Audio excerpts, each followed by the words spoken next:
SOS Amitié, bonjour, je vous écoute. Le point fort de l'association, c'est l'anonymat garanti. Quoi qu'on ait fait, quoi qu'on ait à dire, Oui. personne ne vous juge. Je vous écoute, je vous écoute. Les écoutants sont tous bénévoles, engagés volontaires. Ils passent des heures au téléphone avec des inconnus, généralement en situation de crise émotionnelle ou matérielle.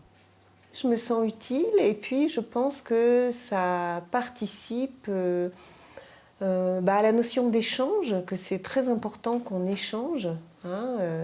On est dans une société où souvent on s'occupe beaucoup de choses très pratiques, mais on ne parle pas toujours des choses un petit peu profondes, un petit peu essentielles.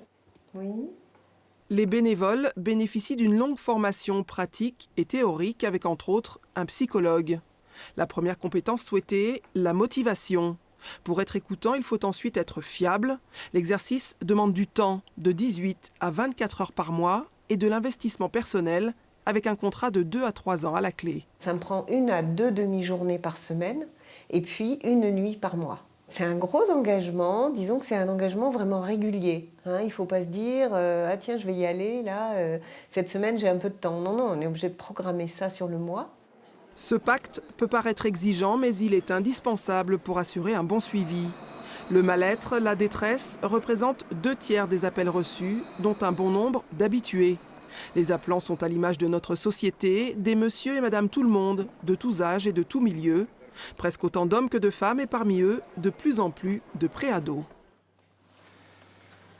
Quand ils appellent, ils savent très bien qui ils appellent à SOS Amitié. Ils appellent des gens, pas de leur âge, mais qui sont en mesure peut-être de leur apporter un semblant de solution à leurs problèmes.